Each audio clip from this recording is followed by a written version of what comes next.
Hey, hey, hey. Let me unmute. Where's my camera? Uh-oh. Hi, guys.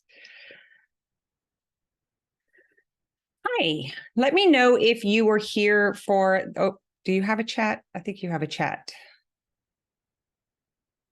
Can someone post in the chat so I can make sure it's working? Yes, perfect. So let me know who was here for this last call, just so I can kind of get a temperature of the room for where to start. Have you heard me talk about mind-body coaching, going beyond the model? What makes the integrative advanced training different? Are any of you familiar with that before? I don't want to do, like, I'm not going to do a whole presentation because I actually have that recorded, so I can get you the replay. But I want to see what your understanding is. Are you already a coach? Do you use mindset? Are you not familiar for it at all? Okay, yes. Anybody else? Let me see. What do they say that? Like, I want to gauge the temperature, check the temperature of the room. Not familiar. I'm a coach and a mindset coach. Perfect. All right, tell me this. I'm in Self-Healing Masters and working on me. Yeah, well, this is actually about working on yourself, even as a coach. So that's the most important thing about this call. The way to grow your coaching practice and be an in-demand coach is to understand it for yourself. And that is my invitation for you today. I'm in Self-Healing Masters. I am a coach. Okay, so do me one more favor. This is probably going to take about a minute and then we're going to get started. Tell me in the chat, why are you here? What are you most interested in? If you were telling a friend, oh, I got to hop on this call, it's about, tell me in the chat what that would be. There's no right or wrong, by the way. I just want to make sure it's tailored to you who showed up. I want to serve you. Is it because you were like, I'm going to get some coaching. I'm going to watch coaching. I'm going to understand the difference between, let's say, I want to help others not be in pain and suffering. I love that. Learning how to coach better beyond the model, get coaching, skills beyond mindset. I agree. There is more than mindset. Perfect. You're in the right place. Yes. Beyond the model coaching. Perfect. Subconscious thoughts. Okay. So it sounds like you read the post. We are going to do all of that. So most of you have an understanding of who I am and what I coach on.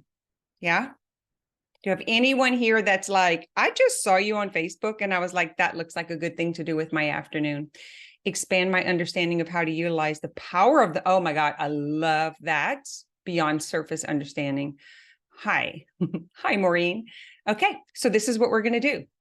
I am Kim Gilry. I'm an integrative mind-body coach, and I am a business mentor. I've been in business for 27 years. I opened my brick and mortar in 1997. I started as a hairdresser, nail tech, and then I got into ladies' fitness, massage, yoga, meditation, coaching, and hypnotherapy. I combined all of those and my 20-something years of experience with understanding the mind, understanding the body, and how mentally and emotionally that stuff shows up in our physical world.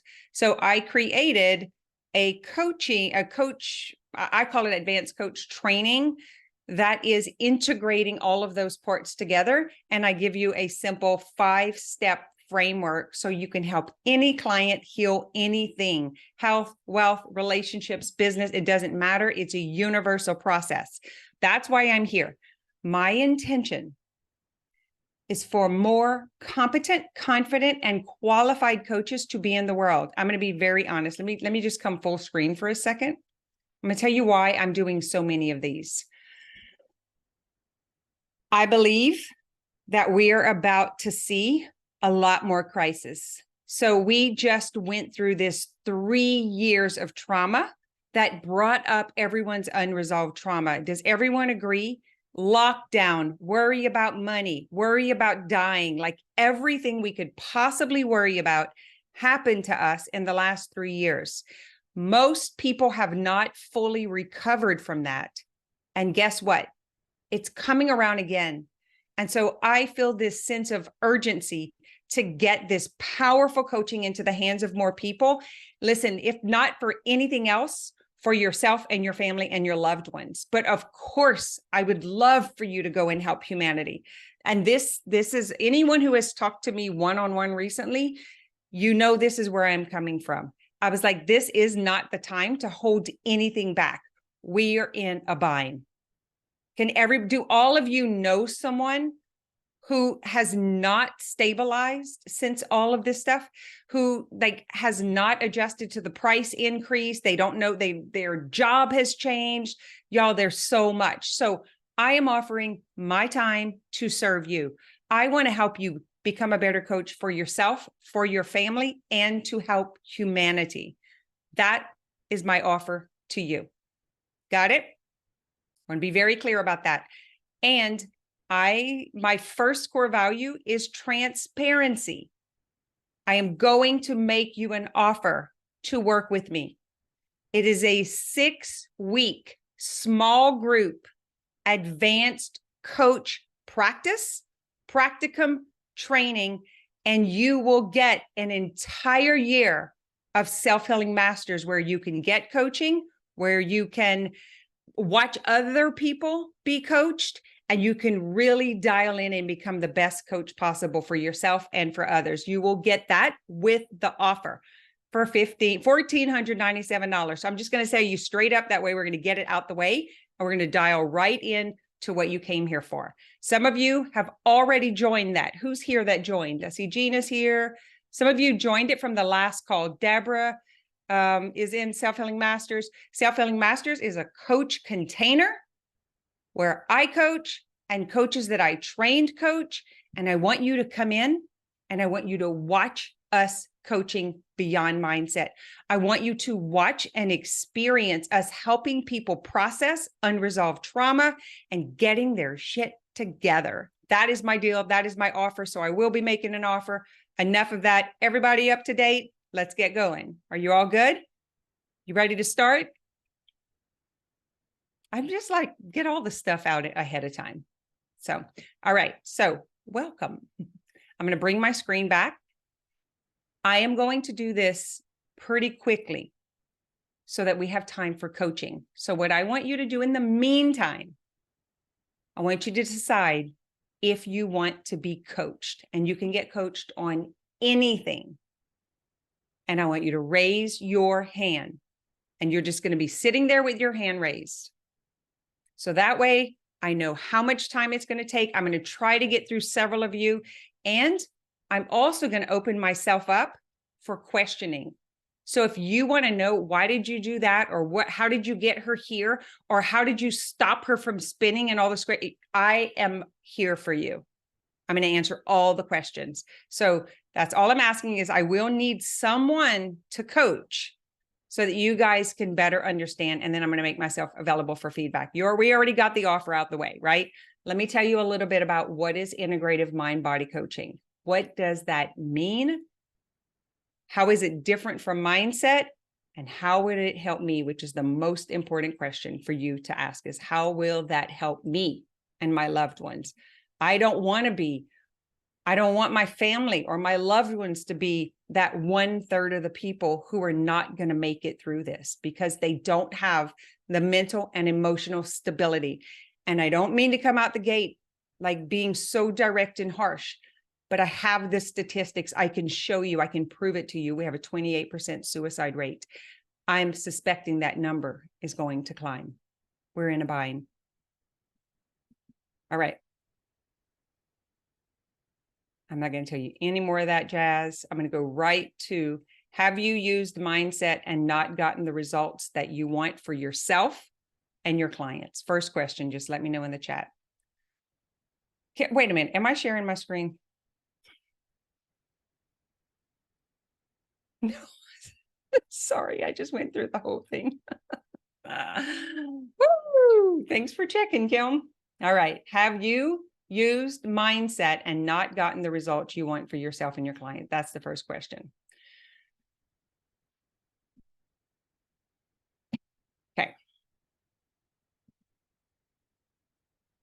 So this is the mindset model. This is cognitive behavior therapy. The CTFAR comes from Brooke Castillo at the Life Coach School. Your circumstances are neutral. I mean, it's just like facts. The thought is, what do you think about that circumstance? And then what feeling do you get when you have that thought? What action do you take? And then what result do you get? So some of you are already familiar with this. No big deal if you're not, because I'm gonna show you. I want to talk about when mindset falls short so that you have an understanding of what's going on with your client and yourself. There is a disconnection. And it's because we or they have a mental understanding, but we don't have an embodied understanding. And that's what the model doesn't cover. How to go beyond it, how to tap into the subconscious, which is really where the trauma lives and where the fear is at. And that is because we are humans, and that is the human condition. It doesn't make you wrong or bad or anything. It's just how it is. It's factual. Humanity. So I'm going to talk about the difference between thoughts and beliefs, because this is the key to you being able to coach someone on a subconscious or unconscious layer. You have to understand that the things that they are saying is what they consciously know and hear themselves say. But that's not going to get you to the results that you want. You have to have a path or an avenue, the steps to find out what the thought that is hurting them is. How many of you run around chasing thoughts? They change them. Every time you get to them, they change them, they change them, they change them, and then they keep changing the story. And it's like you're trying to track them down, and then you get all confused. I'm going to show you why that happens. I'm about to do a podcast on the addiction. We need to go to rehab about all of the things that we have consumed. You, your clients, and the world in general have a head full of information that you have consumed, but don't have the understanding or the integration. And so you work with clients, you talk to people, and they tell you they already know that. And they tell you all the things that they have heard, but they don't know it.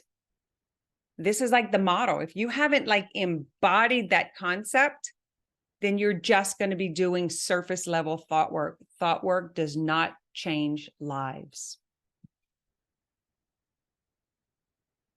And I believe it's using mindset ineffectively. I can use the model on clients that I've trained and coached because now they understand the layers of what's happening consciously and subconsciously. Everyone is hiding shame, by the way. Shame is the most powerful emotion. And we try to self-preserve so we don't experience it. And that is why your clients call themselves out, because they don't want to be called out by you, because then they'll experience shame. So they just justify, excuse, explain, and rationalize. And they just talk and talk and talk. How many of you, just let me know in the chat, just say me, wish that you could like cut their talking down like by 90% so that you can just get to work? It's insane. That is what I'm talking about with the overconsumption. They've been thinking about it for so long, and they're just like dumping it on you in their session. So I believe the reason that coaches struggle is a lack of understanding, misinformation, knowing but not knowing. So they know it here, but they don't understand it. And the last thing I'm going to share with you, and then we're going to get going on this is a whole human being, mentally, spiritually, emotionally, and physically connected. Connected. I think, I feel, I do, and I am. This is the end game. This is what you want for your clients, your family, your loved ones, and your friends. When someone is whole, when they are connected,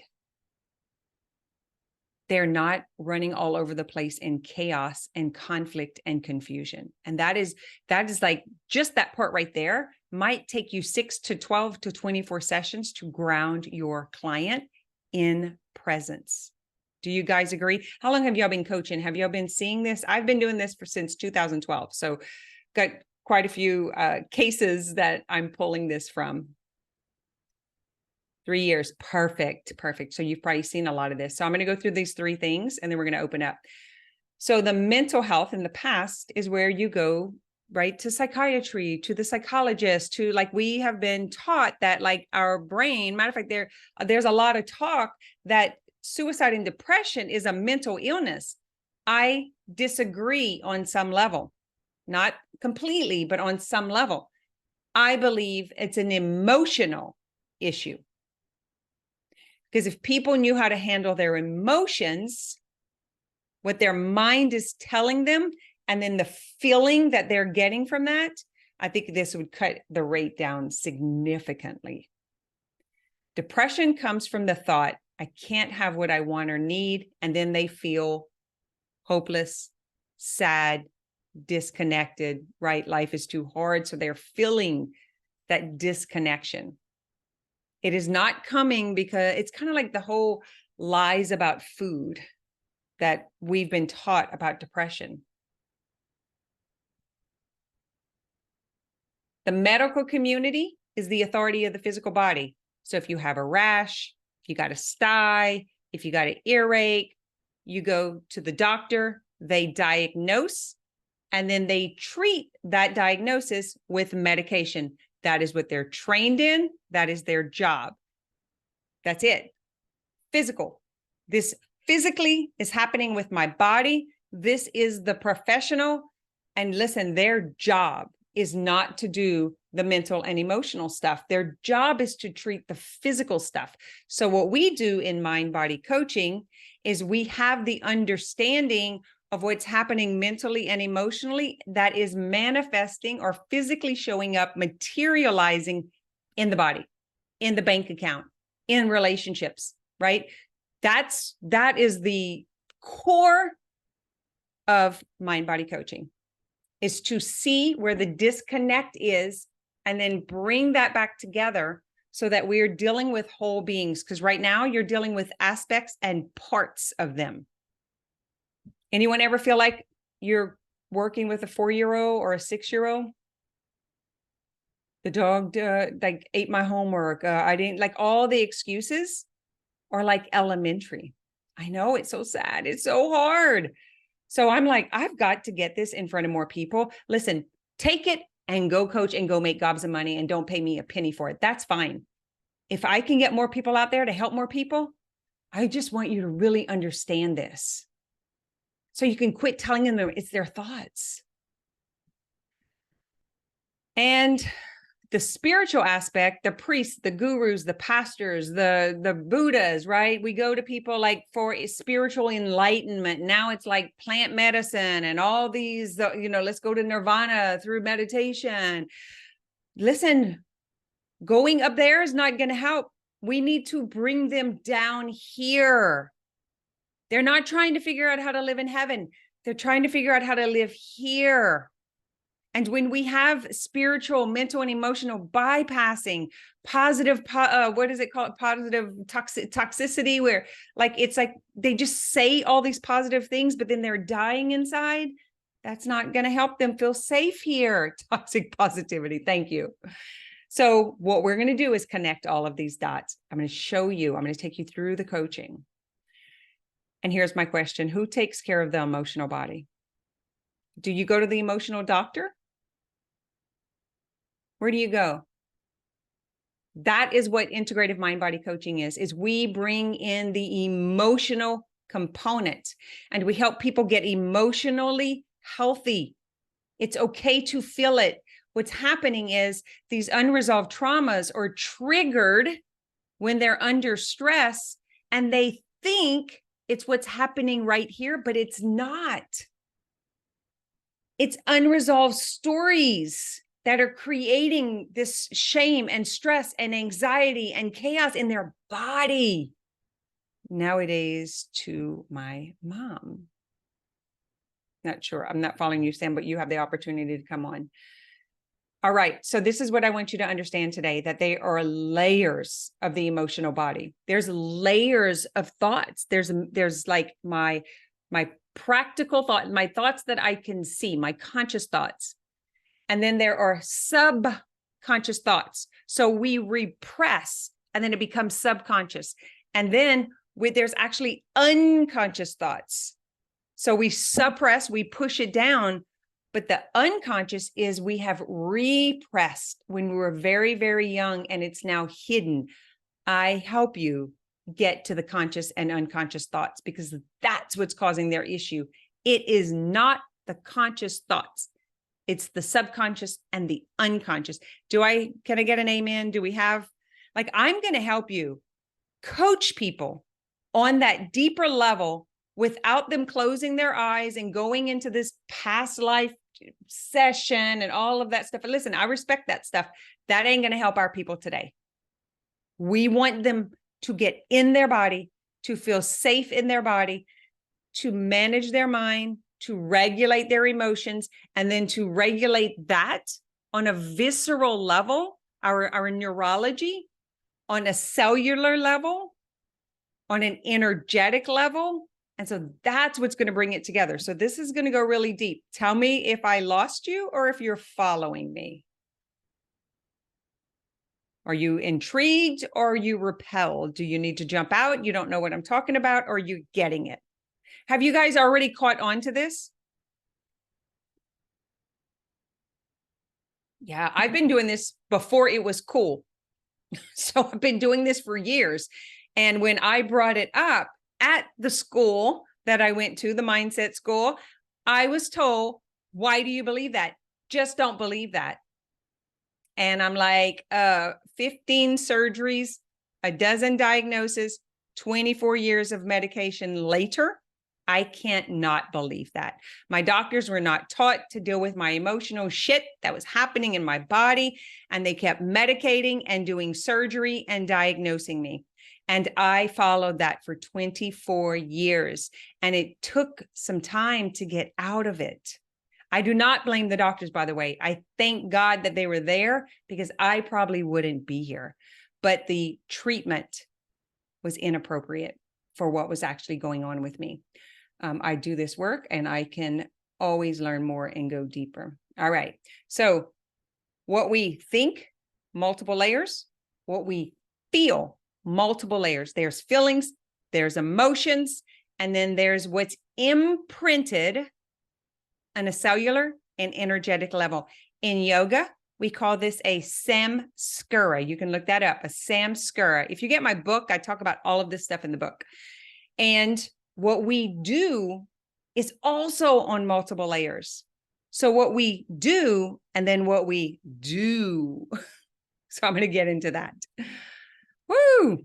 This is my jam, man. I love this stuff. Once you fully understand this by experiencing it, which is what you're going to do today, this is why I wanted today to be about coaching. Then you can't unsee it. You're going to know it's true. You're going to understand it viscerally. You're going to understand the neurology and all the parts that are playing in this. And you're also going to understand why it's so hard to coach clients if they don't know this and you don't know this. Is that a deal? When your perception changes, that's my job. I'm going to take these off and I'm going to put them on you, and you're going to see the way I see. So when your perception changes, your coaching changes. It's personal. It's a personal experience. So some of you have already been coming to my coach practice and feedback sessions. Just put me in the chat if you've been coming to those, where you coach, I give you feedback, we break down the concepts. Do we have some people here who have done that? Okay, just one. Hi, Jessica. So this is what we're looking for. This is the result. When these four are optimized, the mental, spiritual, emotional, and physical, all the other stuff manifest. More money, better relationships, more intellect and understanding, and contribution is how you serve the world. This is what we're looking for right here. And that's what the integrative advanced mind-body coaching does. This is the goal. The goal is wholeness. When they're calm, when they're stable, when they're present, they can handle anything, anything. What's happening right now is we have trauma and situation just stacked. And they've been trying to figure this out on their own. And maybe this is you. They've been reading the books. They've been watching the coaches. They've been doing these, whatever it is. They've tried all the things. And now they need to detox from all of that information, because now it's filled in their body. How many of you have a closet that is so packed with clothes you can't find what you want? Or the drawer in the kitchen is so packed with stuff you can't find what you want. That is what is happening to our clients, our coaches, our practitioners. They have been consuming to try to help themselves, but they have not been integrating and embodying, so they don't actually know it. They haven't, like, they don't own it. They're just saying it and doing it, but it's not changing permanently because they don't own it. They don't know it on that deeper level. Does that make sense to everyone? So this is my work right here. This is like in the book and in my course and what I do with my coaches. When we have mental, emotional, physical, and spiritual balance, it improves everything else. And that is the integration. So what we're going to look for with our clients is which one of these is the biggest problem right now. And so you can put this in the chat, because I want you to experience this for yourself. If you were to look at this chart and you were going to rate your health on a level from 1 to 10, like mentally, I'm a 6, physically, I'm a 2, occupationally, I don't know who the hell I am and where I'm going to go to work. Socially, I don't want to be around people. I'm a 1. Like, if you were to rate this on a scale of 1 to 10, right now in this moment, which one would be the lowest? Because I want you to imagine like a wagon wheel. You have 4 wagon wheels, and one of those wagon wheels has a big dip in it. Every time it rolls, gung gunk, gung gunk, it's constantly struggling and fighting for balance. And this is how we do anything, is how we do everything. What's above is below. What's happening in the animal and plant kingdom is happening in the human world. Like, it's all a reflection. Life is all a reflection. And when we have that boom, boom, boom, boom, and we got to pull energy to get on the other side of it, we're preoccupied. Does this make sense to everyone? Do you want to put in the chat which area do you feel like maybe you need to be emotionally balanced, or you need to be mentally stable? You need to be more spiritually connected? You want to, like, where do you think it is? Maybe if you're a coach, you need to be more social so you can tell more people about what you do. Emotional and financial. Really interesting you would say that, because they go hand in hand. When you are emotionally stable and you're imagining you're envisioning, you're actually creating a magnetism through that understanding. Is that crazy? Procrastination. So that's more, procrastination is usually this anxiety of needing it to be perfect or the time to be right. It's all or none, black and white thinking. That's what procrastination is. Emotional, spiritual, and occupational. Okay. So we're ready. What if I can show you how to go beyond thought work and uproot the real issue so your client can heal and transform on all levels? And if it's for you, put yourself in the client space. Until you are emotionally, mentally, physically stable, it is going to be really hard to hold that space for someone else. I want to help the coaches become that so that they can go blow their business up. Does that sound fair? This is what we're going to focus on. I want you to become a better coach because you've been coached. So how to use the model and also fill the gaps. That's what we're going to do. You have to grow the coach to grow the business. Are you ready to get going? Look at me, right on time. 1 minute left. I did good. So let me open this up to, let me make sure I'm not going anywhere else. So this is the process. I'm not going to take you through all of this today, but here's what I'm going to do. We're going to questions and observations. This is my offer for you today. 6 weeks, getting deep dive into the coaching, into mind body, getting coaching, like really understanding it.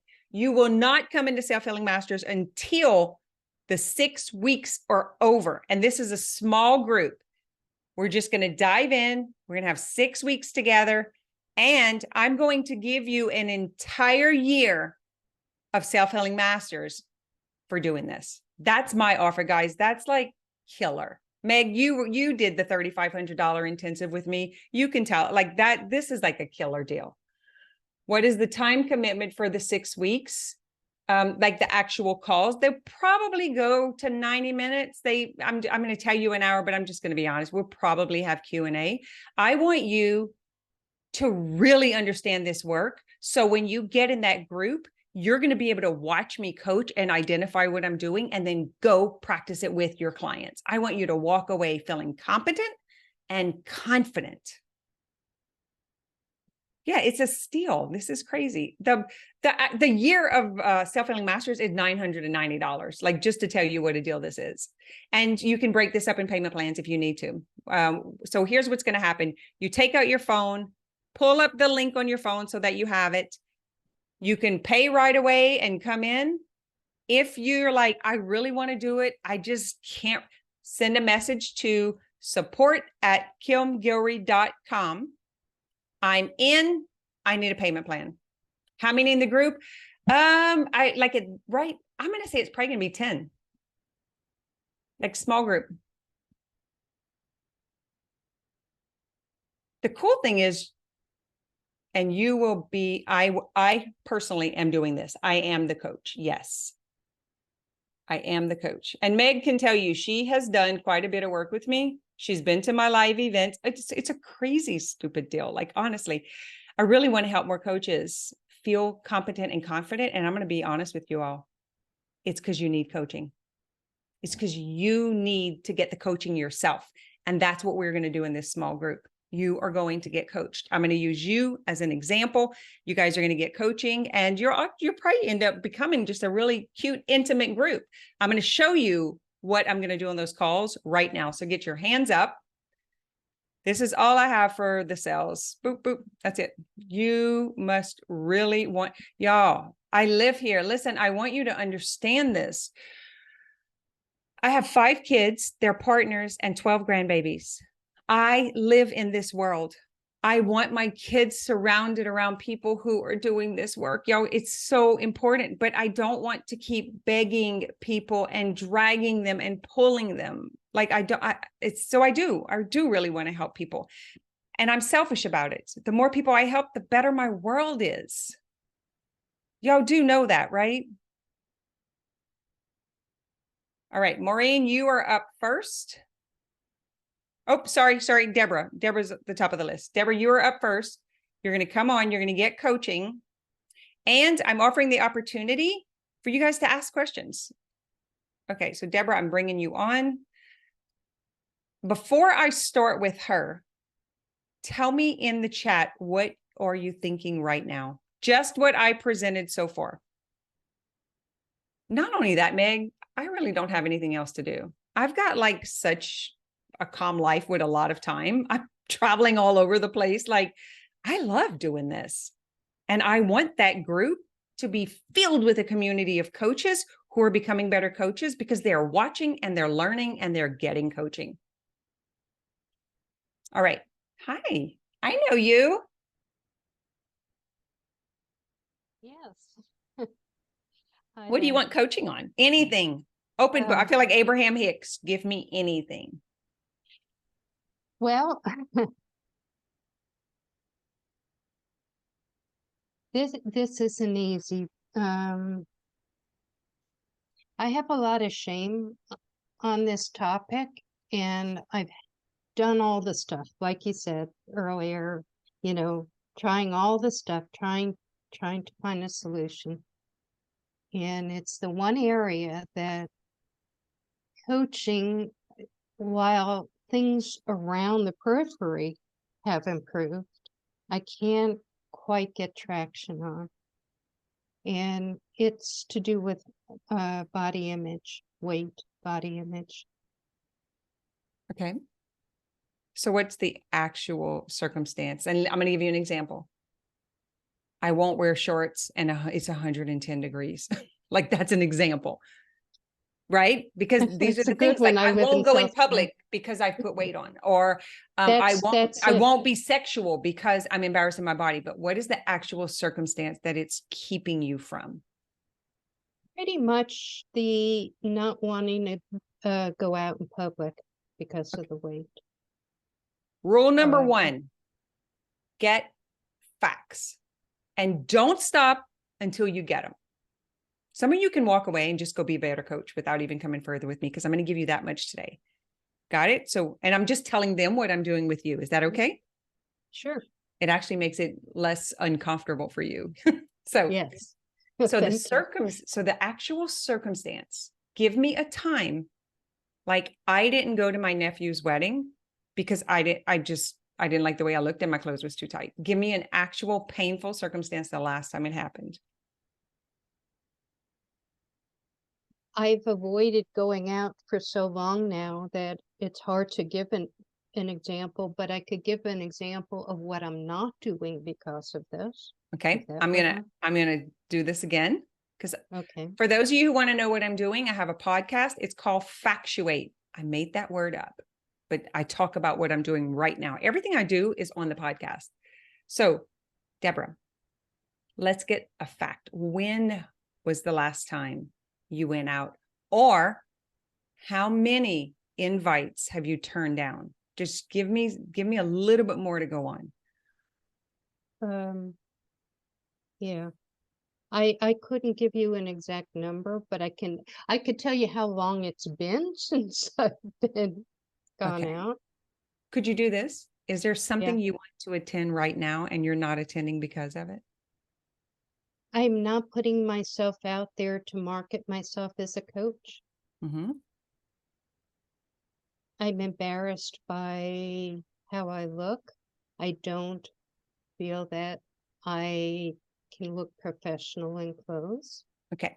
Hold on. Stay with me. I really Yeah. appreciate your vulnerability and honesty. Just want to also use this as a teaching moment. So I'm going to put the circumstance and you tell me if this feels true. Okay. Promoting my business, Yes.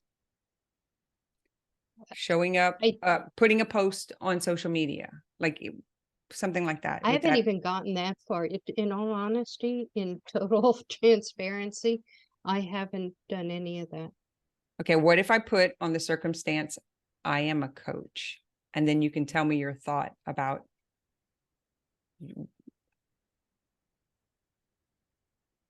how Yeah. I really need to go and do this, but I can't.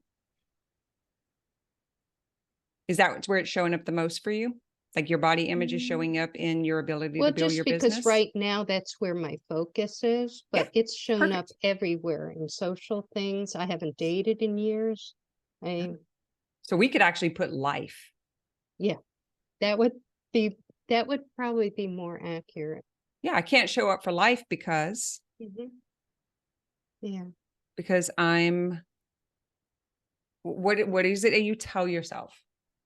I'm Mm. too big, I'm too short, I'm too round, I'm too ugly, I'm too what is the actual Yeah. thought?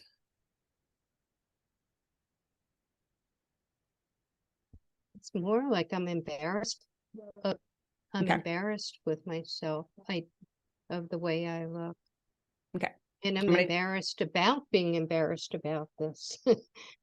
right. And again, I appreciate your Yeah, vulnerability. you're saying when I I know this think is about hard going out, and is I'm I don't going to want to get an be answer. I don't want to be seen like this. Yeah. Yeah, I don't want to be seen like this. Okay. And then you feel shame. Yeah. And I feel ashamed because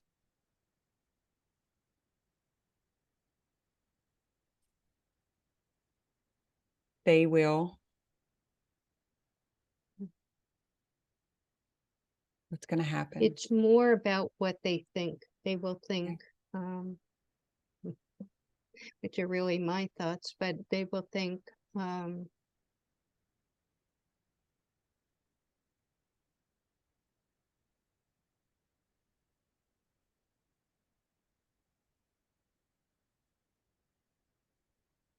can't quite, it's more like the feelings that I have are like I matter less, I'm more invisible.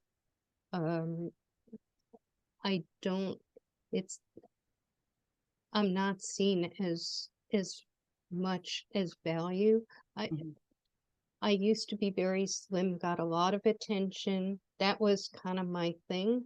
And to have lost that feels like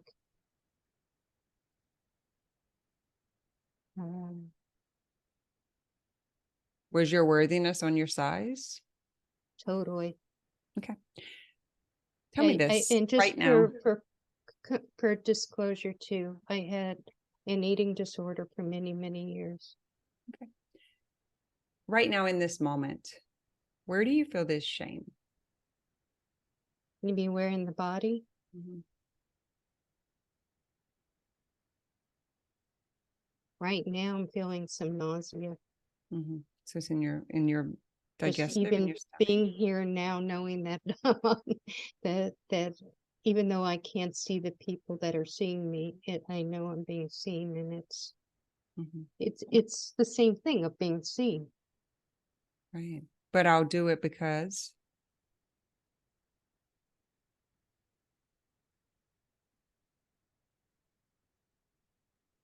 I've tried everything else I've tried is not working. mhm, which is a beautiful place to be. This is actually what we want. We want to run out of all the things that we've tried that didn't work. Yeah. It's actually graduation from the illusion.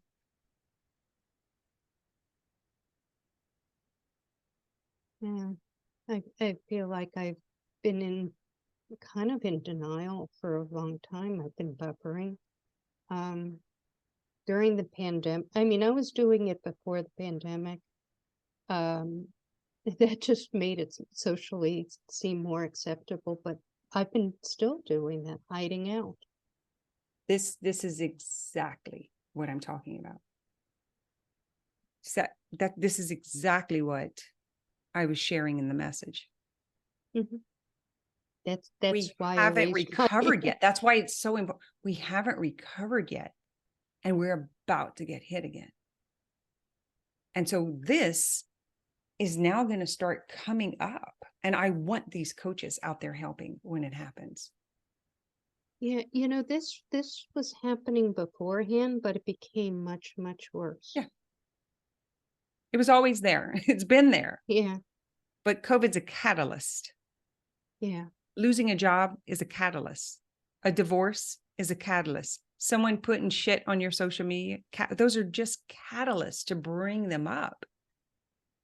Yeah. It was there Well, I already. did lose a job and lost a parent during that time, and lost a dog during that as well. But So I feel nausea. Tell me if you are to describe it to me, like I was going in there to fix it.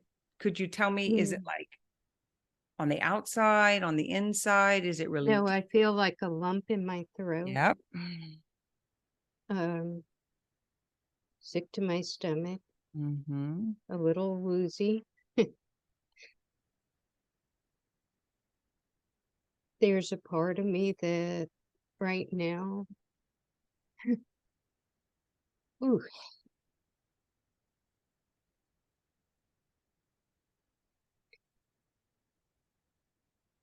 there's a part of me that just wants to disappear from this, but I know that I raised my hand for a reason. Your bravery is beautiful and respectable. I think it was desperation, but Doesn't I'll matter. take bravery. It's bravery.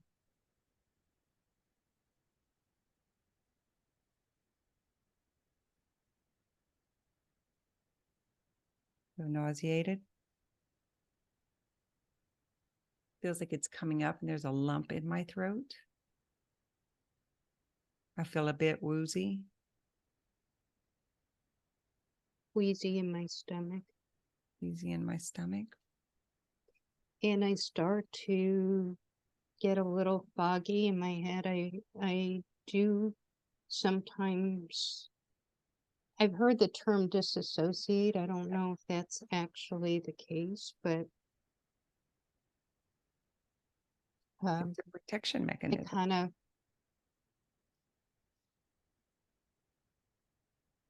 Like that's how smart not your brain blackout, is. but just, huh? Yeah, that's how smart your brain is, though. This is like the protection mechanism Yeah, to check out, to disassociate. Thank God totally. we have that, because we can't, in the moment, we can't handle. And so our brilliant brain came up with that option to keep you alive until you could get the tools and the resource, which is where you are right now.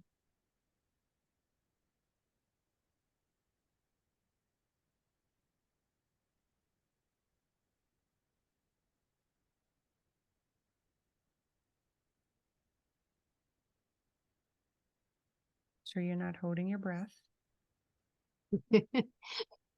I, I've done that all my life. until now, Yeah, until I yeah, had the tools and the opportunity. yeah.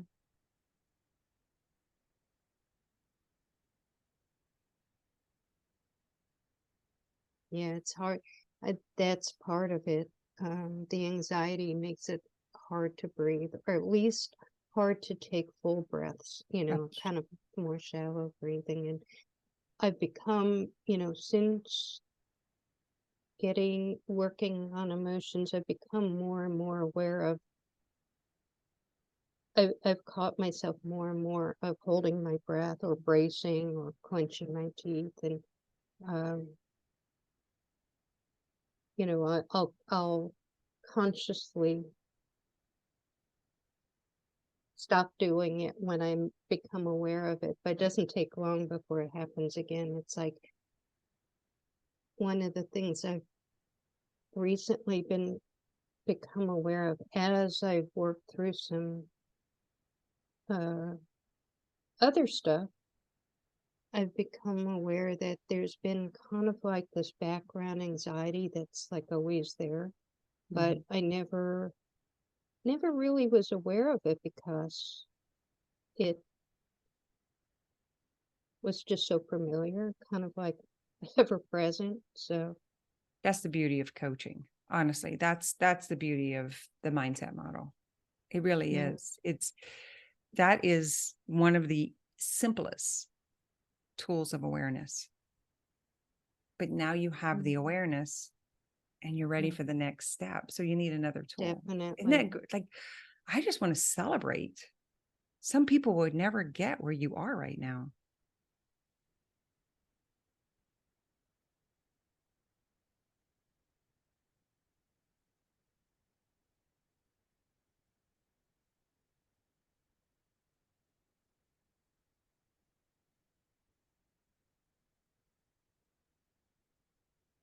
You got here.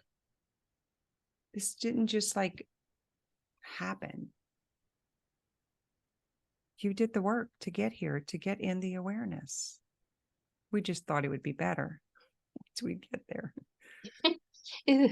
And decades of trying to get there. Yeah. In lots and lots of modalities. Therapy, hypnosis, all the things you mentioned, past life regression, not the spiritual medication, but that's something I had considered. Right. But that is the path. That is the journey. Yeah. The thing that I want to educate people on is the addiction to healing. The which addiction means to what? to healing. So in other words, I got to go get another modality. I got to go on another journey. I got to go. That is an addiction. Yeah. It is a mental Absolutely. addiction. The brain gets a dopamine hit. You're going to see, because you're going to get an aha today. And we're just like, I mean, we want more of that. And then it becomes the next addiction. I've had lots of ahas, and I absolutely know that I love those insights. And you're right. It's good for a while, and then it's wanting more. But I want something that's more sustainable than just those bursts of dopamine, because Right? Do you know that is for those of you know human design, that is my incarnation cross, is stability in the material world, sustainability. Yeah. It's really important because we yeah, it's can't something get I don't enough think I've of ever those had. hits. It's never ending, because what we're trying to get is solidity and grounding in ourself, in our own knowing, so we can tap into our own knowing. But the mind, this is not you, by the way. This is what the mind does. It is addicted to knowing, to information, to connecting dots, but it often paints the picture of an illusion.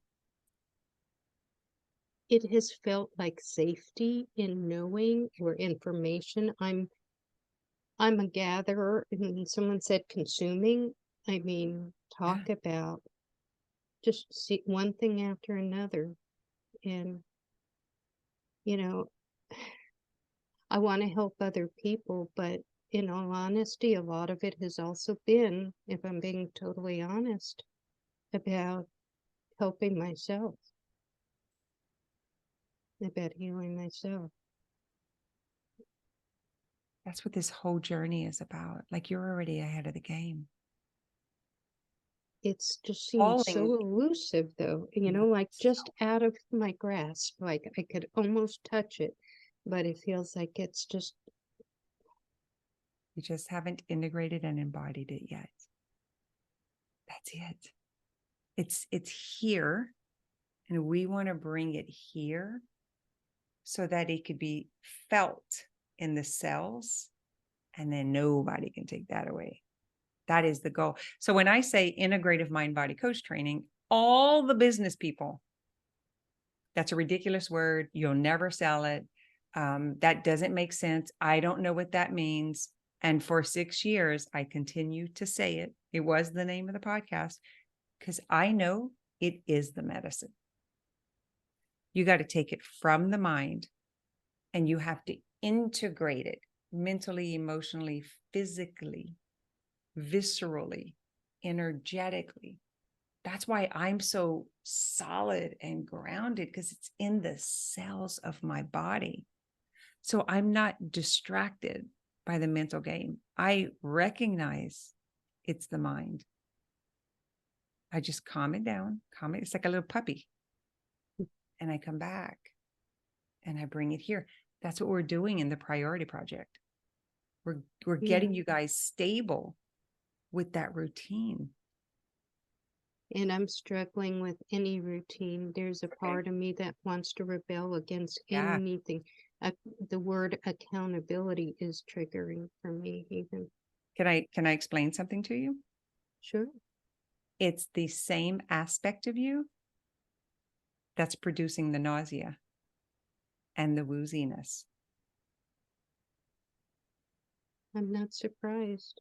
It is the same aspect. It's another one of the things that it does. It creates drama. You could put it in one ball and just call it resistance.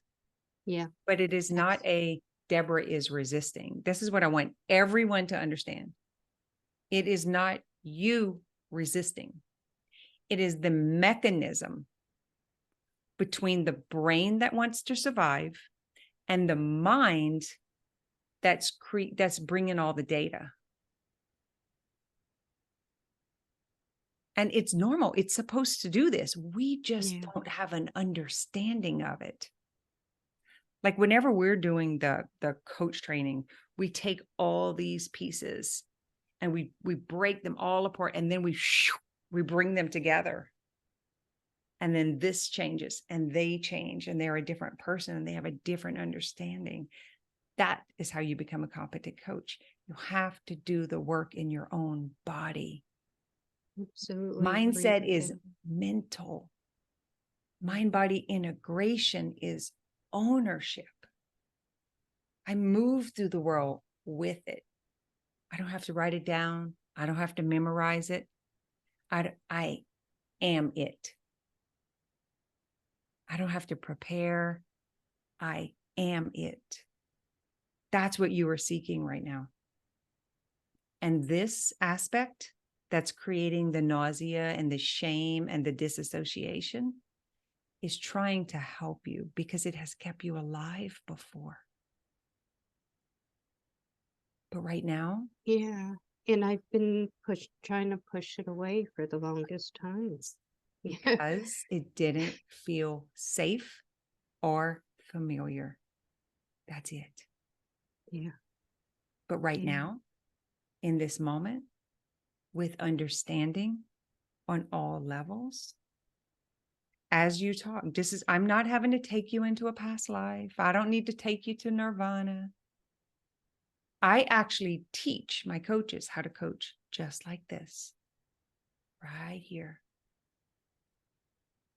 I don't try to take you to the next step. I don't have an agenda. My agenda is for you to drop in your body where your brilliance lives. That's my agenda.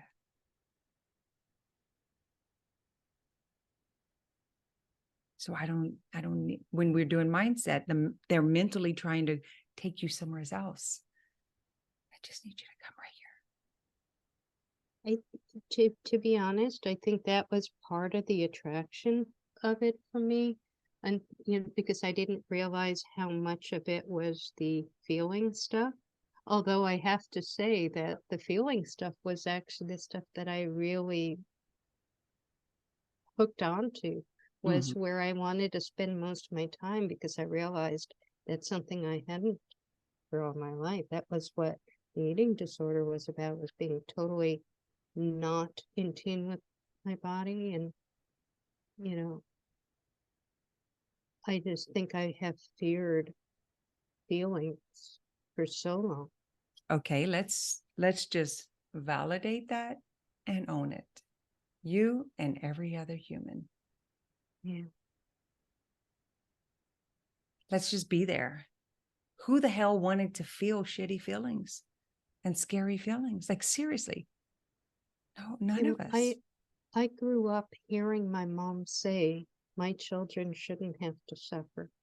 And I heard her say that many times, and I truly believed that. There's almost like this I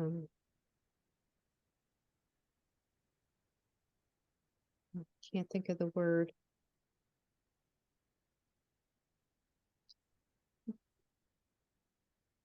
And I've also, it kind of generalized out to no one should have to suffer. And then, of course, living in the world we live in, that's kind of a really painful.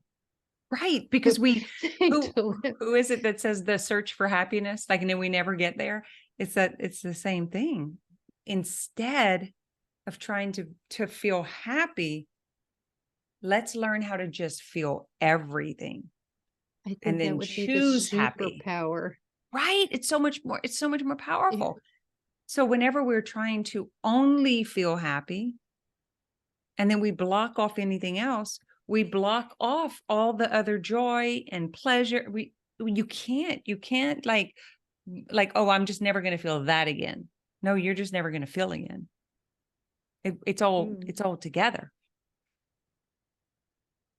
The whole secret to success is the ability to feel and stay stable.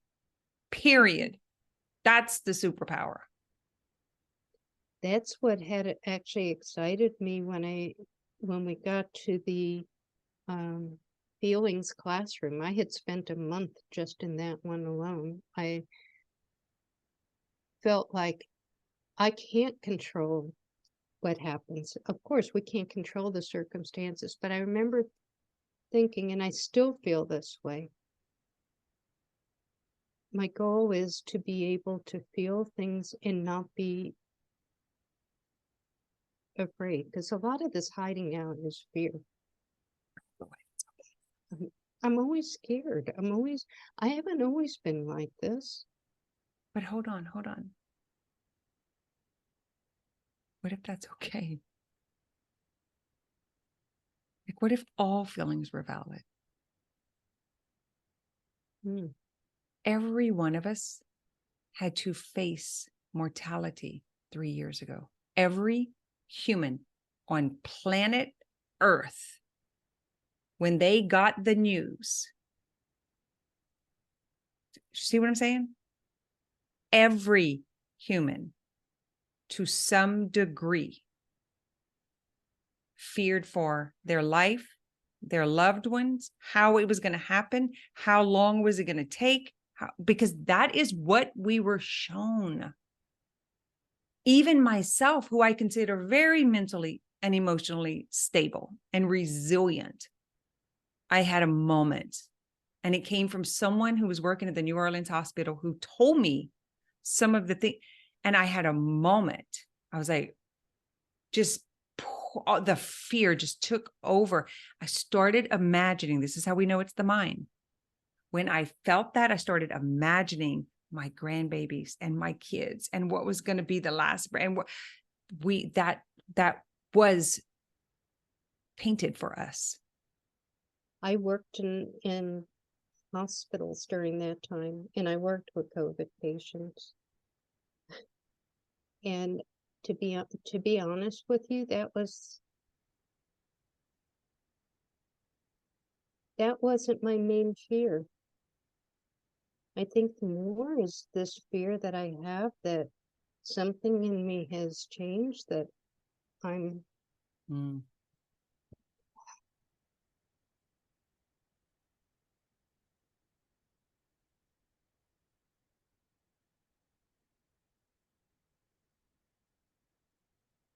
that I've been hiding out, that I'm so fear-based that I can't get past it. I don't want to be seen. And a lot of Tell me my about fear this. has to do with Something in you has changed.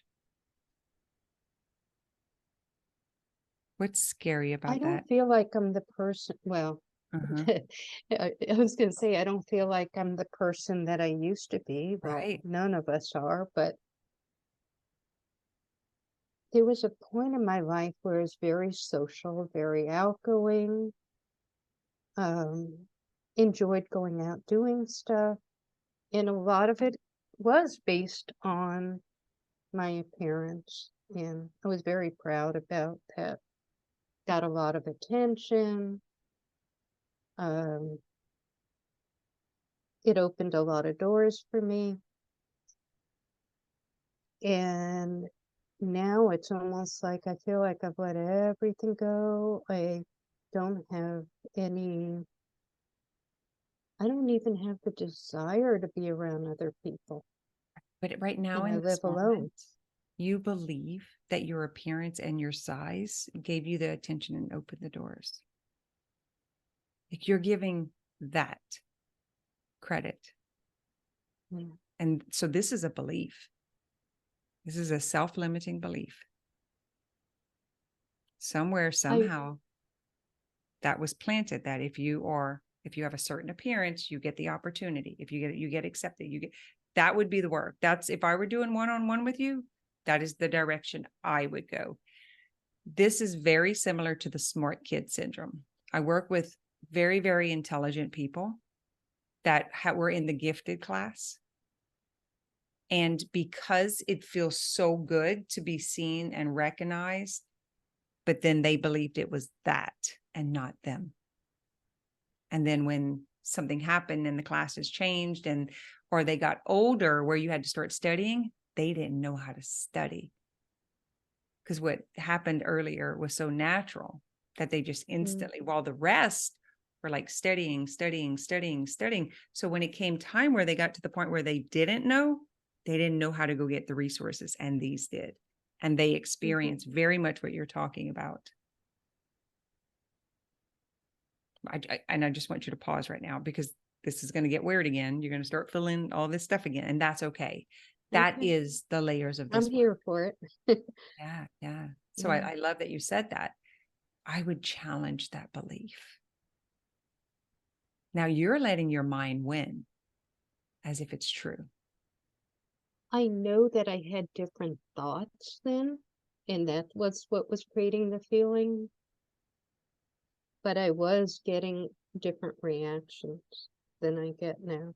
Well, I mean, I wouldn't expect the same. It's also a different time in my life, but I I accept getting older. I have a harder time with because the body has always been an issue for me from the age of 11, and I'm 63 now. Right. So that is 52 years. Mm. You probably can't even see it's a self-limiting belief because for how do I want to say this? The majority of your life has been believing that. So Yeah. of course it's getting stronger and deeper. But what's happening right now is you have found something that's more important. And so that resistance is up really, really high, like because it's battling with that belief. No, don't go do it. You remember this is going to happen. What's the worst case scenario when you get out there and people see you and you have this body that you live in, whatever, however you label this? What's going to happen? What's the biggest fear? What are you afraid of? What are you going to throw tomatoes at you? Or are they going to call you a And no, name? it's really crazy. Of course, When this is I how we know we're on to something, by the way, because it is really crazy by the time we get to It the real is, thing. it is. I've realized my biggest fear is what other people think.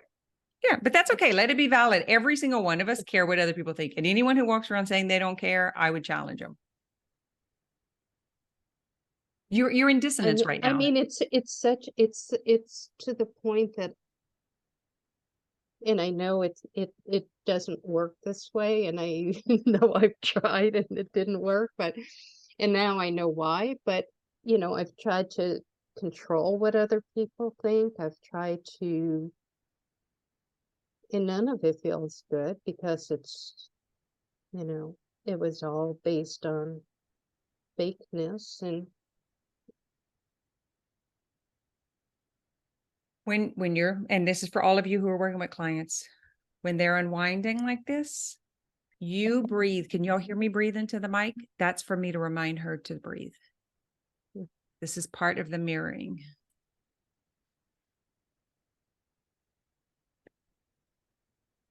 yeah, there's a lot of self-protection. Yeah, it's great.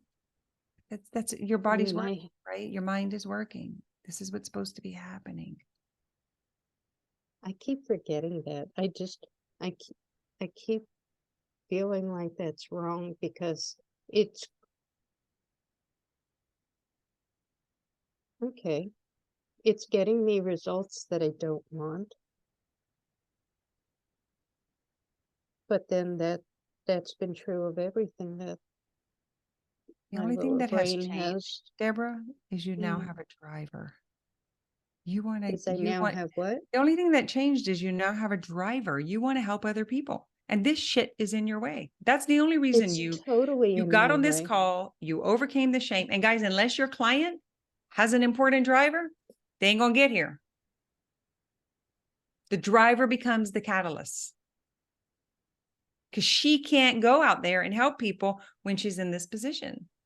This is so important to know this because you're looking at the gap instead of the gain. The gain is you are aware. You now recognize 50 something years of bullshit that's holding you back. It's such a pivotal moment for you. This is such a celebratory moment. It just feels like ass right now. It feels horrible though. Yeah, but this is the worst that can happen is you can feel this. No one's coming at you. No one's throwing tomatoes. They're not blasting No, you. no, no, no. It feels terrible for a different reason. It's just realizing that there's a sense of regret for all those wasted years. There's kind of that, which is one of the reasons That is I've tended optional, to just look so you away. know. That is suffering. That is optional. And this is what I'm going to tell y'all, because if y'all listen to my podcast, y'all have heard this, but I'm going to show you right now what I mean by it. When we have dissonance and when we have these mental stories and the self-limiting beliefs, this is what your mind does. It is a projector, number one. Remember in 5th grade, they put the projector and they put it on the wall or whatever. That's what your mind is. So all this stuff is underneath here. And then it's like showing it. Okay. So here's how it works. When we go to the past, right? I always go to the left. Because like if you're looking to the left, that's the old, that's the past. So this is where the regret is. This is where all of those things that I shouldn't have done. And so that's one way that it stops us. And it's delivering that information to the brain. You know what's going to happen if you do this? You know what's going to happen? Well, this is what happened. And see, you regret it. So watch, if you do this, you're going to regret. It's just mental, right? Yeah. Now pause, because I'm going to give you it out to the future. I'm going to give you 20 seconds.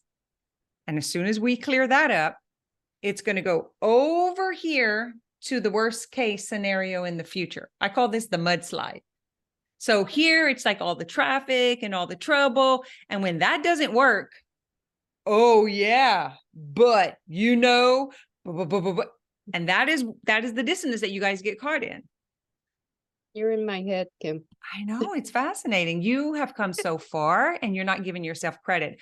I'm going to guess, I might be wrong on this, but I'm going to guess that you have been trying to figure this out by yourself. And you have been talking to yourself in your own head so long that it's actually built up this resistance, and you thought you were doing okay. You thought you were coaching yourself. You thought you were getting, but you actually didn't have a safe place to dump that shit. To do what? To dump it and have it looked at and question it. Because we can't do that for ourselves. We can't do that part for ourselves. I would say there's a lot of truth to that. I mean, I've looked at certain aspects, but there's a lot of it that I have not. I would say that. Well, and that's most cases. So all of you who are working with humans, this is what's happening. They don't really want people to know what their shame and suffering is about. And so they're like, the little kid who won't let you tie their shoes.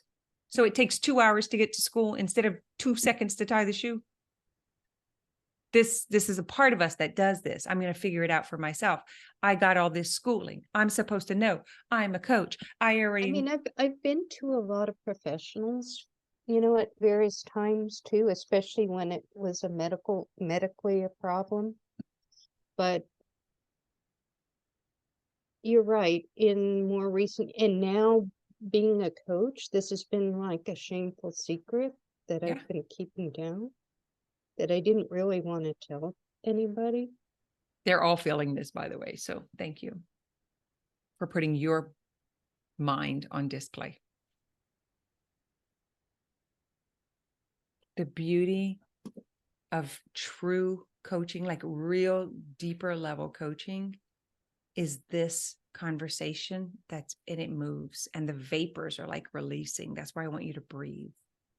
It comes up. It's almost like these like threads or these like that they're going to come off of you now. It is so freeing because you get to expose it. This is how I think about shame. There's a certain closet in my house that I imagine every time I say this. We go into the closet and we pull the door, we lock it, and we turn the light off. And we sit with it, and it gets stronger. And someone comes knock and hey, let me help you. Let me get that. Let's release that shame. This is like true all the way down is where narcissism comes from. If they see me, if they know me, they will leave me and I will die. That's what's happening in the shame cycle. Some people take it to a different extreme because the shame is so intense because maybe someone molested them, but there's a deeper story behind it.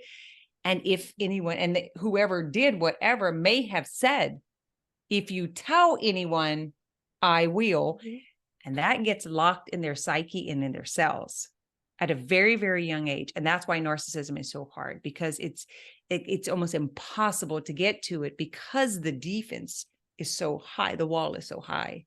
So we're in the closet. We got the door locked. We got the lights off, and we're in our own suffering by ourselves. We are powerless, and the shame is powerful, and we won't let anyone in. The resistance stops anyone from seeing. And it's like, if you would just turn on the light, it would dissolve. Because they'll say this, they'll do that, they'll ruin me. They're whatever the story is. It's subconscious stuff that we heard. And then unlock the door. Look, we'll keep the lights off, but unlock the door. And if you unlock the door, the vapors will start leaving. No. Because if you see what comes out, if you see that part, like, then you're going to disown me. You're going to talk about me. You're going to, right? That's what you're up against. But the truth is, once we unlock the door and once the lights are on, there is nothing left to lose. And that is power. I call this, when I had this experience happen, shame was the most powerful emotion that kept me from everything.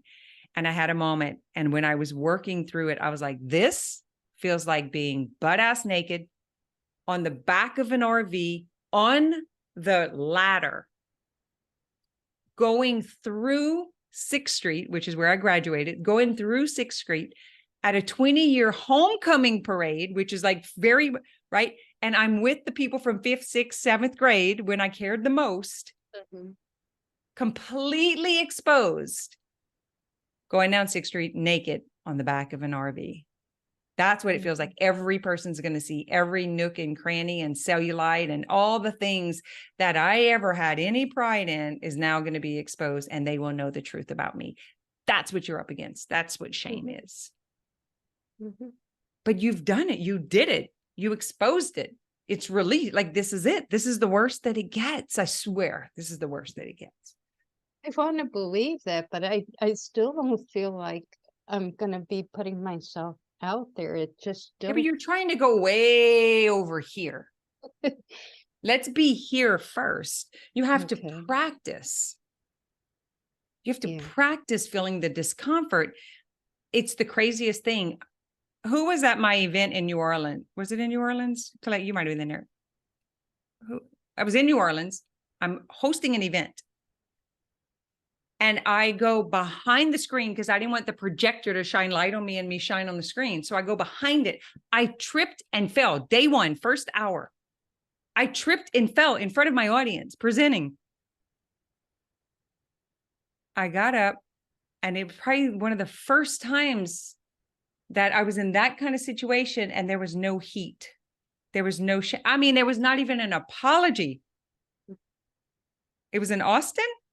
No, and I felt, yes, it was. It was the first room. Like, did I not just get up and go on with my day? It was unbelievable. Like, and that came because I healed the shame a few years before. It was painful though, man. That exposure was painful. I promise you. And I remember when I was working through it, I was at my friend's condo in Gulf Shores. I was hosting 2 events. And so I spent some time in her condo in between. And I was moving all of this stuff through my body. And I remember, like, I was like, my head was down and I'm like screaming into the ground because no one can hear you at the beach. And all this stuff is moving through me. And it just did. And I was like, wow. It was like having a, what do you call that when they go in there and clean up the scary curses in your body? An exorcism. It was like an exorcism that happened in my body. And you know what? The next day, I was like so happy and free. And because when you are exposed, you are free. When everybody knows all your shit, there's nothing left to hide. So you're not using any energy to compress. I'm walking down the beach. My ankle turned on the pile of sand. I fell to my knees. A guy running right here behind me. I pushed my feet into the sand. I stood back up and I kept going. And he said, damn, that was a nice comeback. I was like, I know, right? No shame. I felt no shame. And I knew in that moment I had been healed. I knew in that moment. And that was like previous. So when that happened in front of all those people, I just kept going. It did what it used to do is do what it's doing to you right now. It used to freeze me. And I would spend all my energy trying to protect myself. But if you knew me, if you saw me, if you would hate me, you would leave me, that can be healed. It just comes like moments in time, moments in time, moments in time. So as you're working through this process right now, you don't go get on social media. You've got to now let this stuff release, and then you're going to become the new person, and then you're going to do that.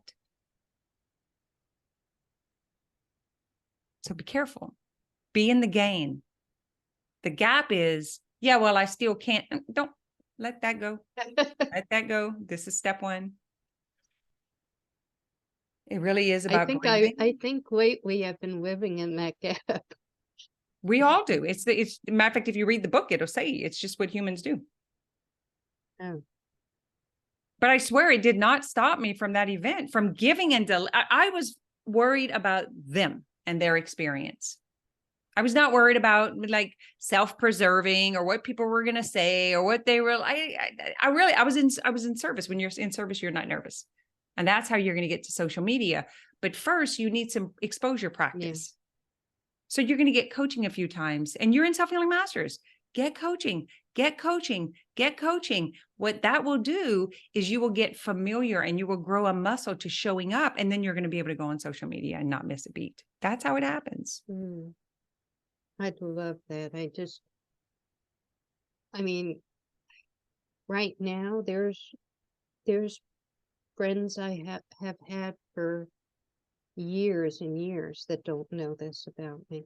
And some of them I haven't seen in like the 8 years or so since I put on all the weight, because they knew me a different way. And the fear was, I know that none of them would say anything nasty.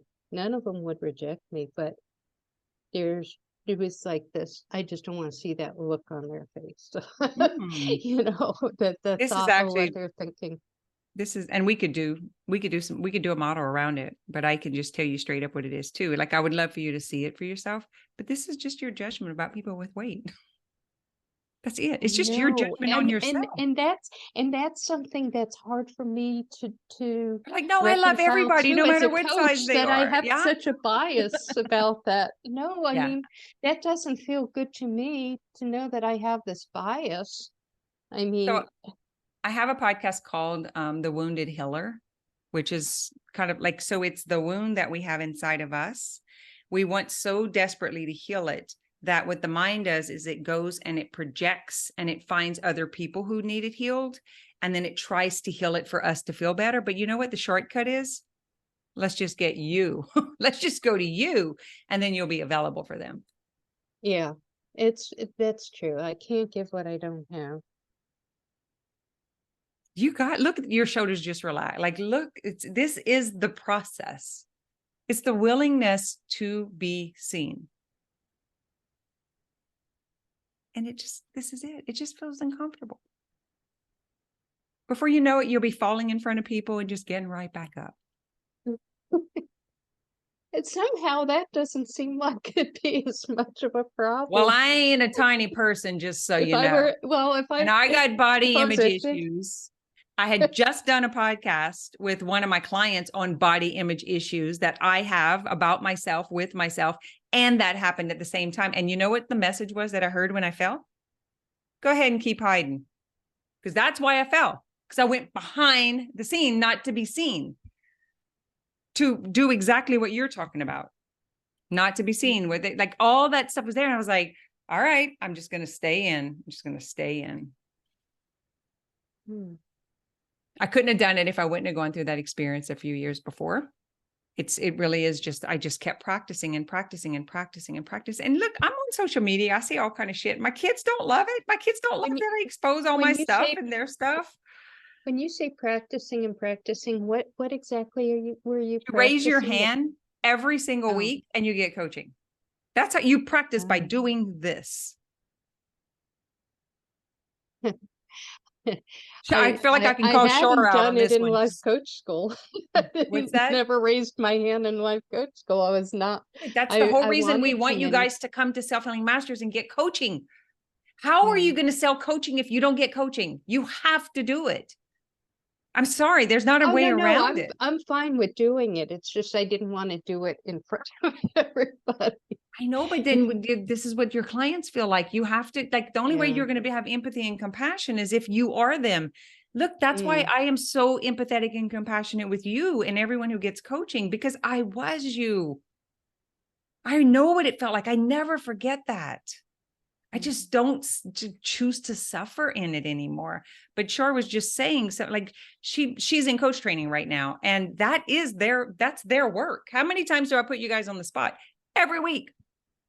I was like, if you want to be a good coach, a competent coach, you got to get coached up.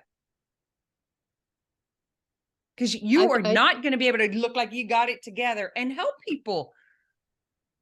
Yeah. I mean, I've been doing a lot of swaps. I've been getting some coaching. Um, but you're right. It is very different than putting yourself out on Especially display. with a, like, I consider myself a mastered coach. Like I think I'm really good at what I do. And that is different than a peer who's not going to call you out. Yeah. My No, I intention, love it when you've called me out a few times and I love it.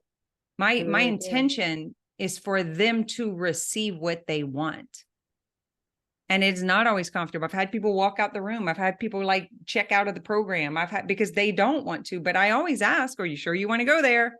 Are you sure you want, it's like, or is this where, and matter of fact, I'm like, don't grab the mic or raise your hand if you don't want to see what's in your way, because I don't know how not to show you. Mm. So when you raise your hand, you're giving permission. Like I'm just playing as the mirror. I'm just going to show you what you can't see when the lights are off. Yeah. But I do it from love.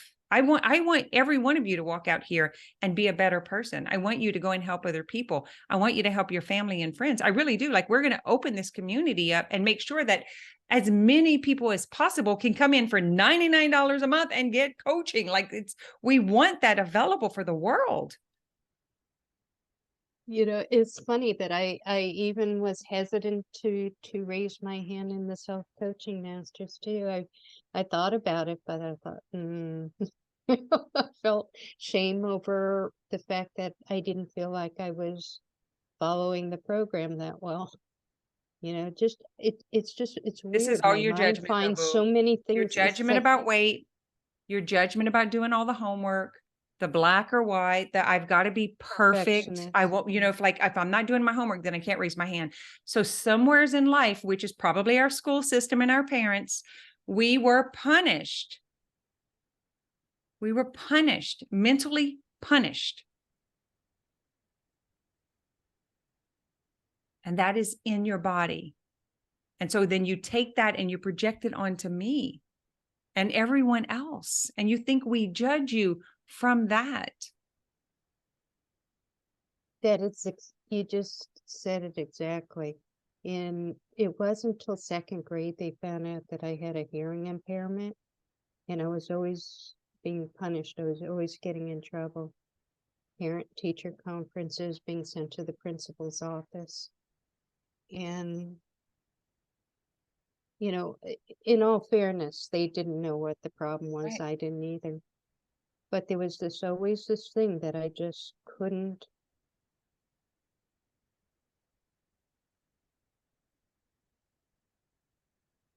There's always been like this feeling of a threat, like this dread of something bad going to happen.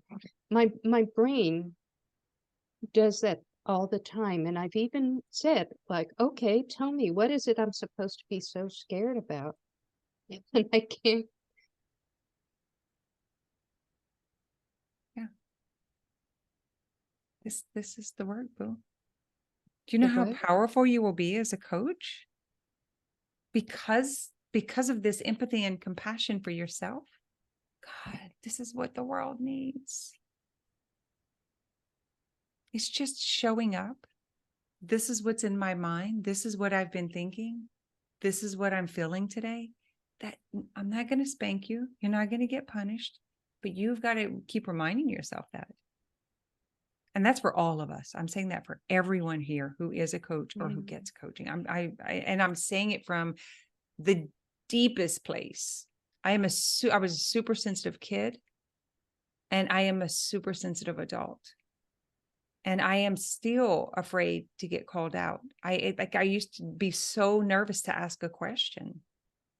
Yeah. But my why is so big. My driver, I was like, I can't live in a world that's getting worse every day. I've got to do something. So my driver overrides that fear of like, I need to be comfortable. No, I don't need to be comfortable. I just Yeah. need to feel and stay stable.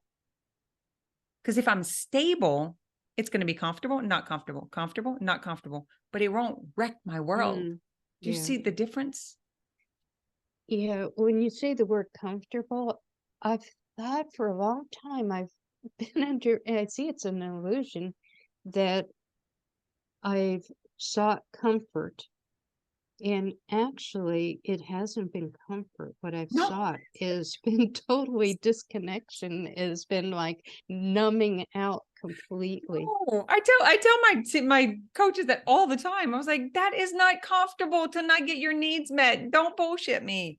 You're lying to yourself. No, I realize that now, but when you said that, it was like I've Is it worthy of the discomfort? Maybe is the question you can ask. Is this worthy of the discomfort? Like to be able to put myself out there, I to be able to want to help be, you people. know what? I want to be able to embrace discomfort. I want to Yes, not fear anything you're in the because right place, boom. That you are. Like that's everything behind the closet door in the dark is to not feel. But look, you've been feeling for 30, 40 minutes now.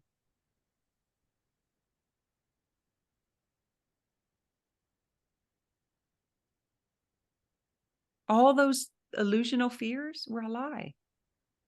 These people are probably all sent you friend requests on Facebook and want to be your friend, and they thanking you for doing this so that they can feel better. It was all a lie. well, you all can contact me if you want to do some swaps too. I'm really up for it. Just come meet her in Self-Healing Masters if you're not there already. Guys, you know, that it truly is. I think it's the container to come and practice being the new version of yourself. It's the place where you can expose all this so it no longer controls you. That's what it was created for. It was a practice container. I had all these clients and coaches that I had trained, and I needed a place for them. So I created Self-Healing Masters as a container where they can continue getting coached for life. Like that was the whole reason that we created that. I have a question for you. Is that there's something I'm a little confused about. I've been, and it hasn't been unconscious, I'm conscious of it. I've been holding myself back in terms of the coaching.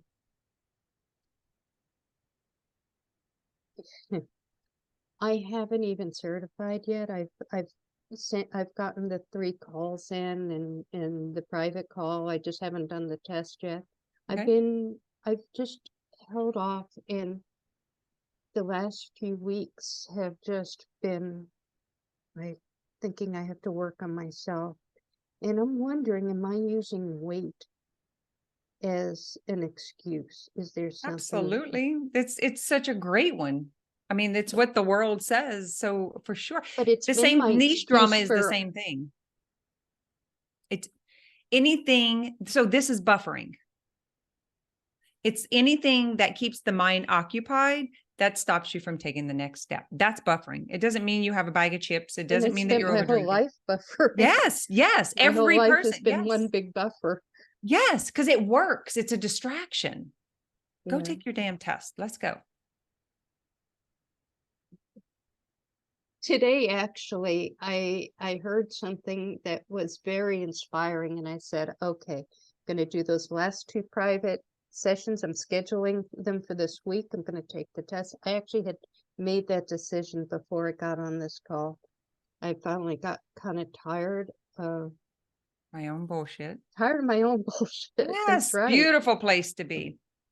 All right, listen. I want you to sit with this. Stay here. I'm going to go pull someone else up. I want you to sit with this. So, guys, when we're doing this, the mind body, the integration, it takes time. This is not a 20-minute mindset coach session. If you look at the time, look at the layers that left her body. You've got to decide if you want to be an advanced coach, you want to be in high demand, you need to offer something that no one else is offering. And that is listening and attention and safety. That's really the work here. And it's not something that comes natural to us. We think we're listening, but the only way you're listening is if someone was heard. And you'll know if they were heard by the changes that happen in them. You talking doesn't mean, you not talking doesn't mean that you are listening. They have to feel heard. When they feel heard and they have a safe place to expose, they will heal. That is the healing. Promise you. But I want you to go and just sit here with this, because what's happening now is your mind is like getting revved up and asking a lot of questions, which is fine. Just know that your clients will do that. And so what I want you to do is be with yourself, sit on the outside, watch, because you're probably going to get some more ahas when you're not in the hot seat. Because right now, all eyes are on you. And so there's like, that's what your mind's like doing. Mm-hmm. So just be that's with what that. My mind just put that fear in me, like, yeah, oh, maybe it's something else. It's no, like a no, moving no. It's just what we target. do. Listen, just be with that. But what I was going to offer you is raise your hand Wednesday and get coaching again. If you need coaching, let's do a follow-up with this. I'll be there Wednesday at 12. Monique will be there tonight at 6, which I have to get off this call at 6 o'clock because they're going to be hopping on. But all I was offering you is just to sit and be with this. Let it keep moving. You're going to get some changes that's going to happen through the night. You might be exhausted when you get off this call, and then get follow up with coaching this week. That's what I want to offer you. Okay. All right. I'm going to take you out and bring one more person on. Thank you. Change role. Tell me in the chat, are you guys getting something from this? I'm going to bring on Walt. Are you there? Your hand's been up for a while. Tell me in the chat. Are you seeing that it's different than just mindset? 100% brave. Love this. Yep. Hi there. How are you? I'm good. Great. How can I help you? I am a practicing attorney, starting a job as a life coach for attorneys. Woo! And, understanding some of the drawbacks of the intensity of the practice. And I'm going to put out a master class on for attorneys. Okay. And I'm just wondering if you could give me some pointers, because all of a sudden I'm coming at them like, hey, I'm a life coach, Yeah. and so, attorneys don't like to say that they're stressed. They don't like to say that they're, the odd thing, maybe I'm giving too much context, but the odd thing. It's perfect. Like, lawyers assistance program, by that time they're into drugs or alcohol or very aberrant behavior. And I'm trying to get into that system where it's not that far gone. And then we can start to work on mindset practice. And I've developed my own system for it because I went through it myself. And my plan is I'm creating a 4-hour masterclass, and I'm going to send out, and I notice you use landing pages a lot. I'm going to send out a landing page, and then I got to find people to send it to. That's right. I have 300 emails, but none of them, worked the last time I put out something. So I have a couple of questions for you. Yes. So those 300 people, are they attorneys? Not all, but Okay. Some, surely. So a couple of things. What gets an attorney going? And by the way, you're not that far off from all of us, because we're trying to get them before the addiction also. Right. Like it's so Okay. we can just agree that this is what humans do. We check out. Substance is a great thing to check out with. Highly addictive. Some we can't get back. So I'm with you on that. Okay. I think that is what makes coaching so powerful. So we can get to them. But here's the thing, Walt, you got to find out what gets them going, what gets them to say yes. So if I were working with business owners, I would like, if I can help you increase your revenue by 30% in the next 30 days, would you be interested? A business owner is going to be like, yeah. I'm like, what about getting your employees to produce more? And what about getting customer satisfaction, like increase by 50% more, like getting them, and they're like, yes, yes, yes. So you have to find out, that's part of our job. You have to find out okay, if you already know what their problem is. What gets them going is, they'll all say they were excellent performers, and now they're not. And now so they down on their game. They're down on their game. So how to get back in the game? Yeah. And I am, I've created the avatar and like, what are the things? And that's an issue for me, is to get them. How would you describe this to me? If I'm like, I don't understand, what does it mean they're not on their game? Okay. Could you give me 3 examples of what it looks like when they're not on their game? A lawyer starts to hand in work product, drafts of contracts or briefs that isn't really good. Okay, what else? It's like so their work is not up to par, it's not as compelling and exciting. They're just going through the right. What else? They all of a sudden start to hate law. Okay. They hate law, and which means they start blaming their clients for being too demanding, or their bosses. Coaches do that too, you guys. They just don't want to do the work. They don't show up for the call. Yeah. What's the third one? So they start to hate law. They're not as excited about turning in their drafts. One more thing. In my opinion, and lawyers don't like to be personal with each other, they start to isolate themselves. Okay. They're just not. They're just like not. Deborah was saying, right? That's what we do when we're not on our game. When we put weight on, when we're not making as much money. Hell yeah, it's because it's what mentally it's what we all do. We start to withdraw. Right. So I'm curious about this. What got you into this? Is it? I'm going to ask you a question. I want you to take me all the way to the end game. If they don't get back in the game, love law again, and like get themselves back into the public, what are they going to lose? Is it their relationships? Is it their money? Kim, you lose everything. Yeah, that's what you need to speak to. That's the point. And like, on a sales thing, I'm not quite there yet, but whatever I charge, it's going to be like, okay, I charge X. What's it worth to you? Yeah, for sure. Your job. So it really comes down to that. So for your feature is coaching. Then you want to see what is the advantage and the benefit. So for you, it's like, hey guys, you want to get back in your game and make more money and keep your shit together so your wife's not unhappy and she gets to keep her car and you get to keep the home? Like, you got to find out what it is. Is it that his relationship's falling apart? Is it that the bank account, like, I'm not going to be able to, because it's like what Deborah's saying is she can't show up and go on social media and tell people she's a coach, where an attorney can't confidently go to the stand and he knows damn well there's a 50% chance just losing the confidence, he's going to lose the case. Right. And if he doesn't turn in the right work and it's not up to par, that shit's coming back on his desk. Then he's got to get it done. So it's crazy. That's what you need to speak to. What happens when an attorney doesn't have his mindset up to par? Now, you're not telling him that. You're not going to talk about mindset at all. You're just going to talk about the struggles when they start getting stressed and how it affects them in 3 different ways. Okay, let me interject one of my weaknesses. I think I should use mindset.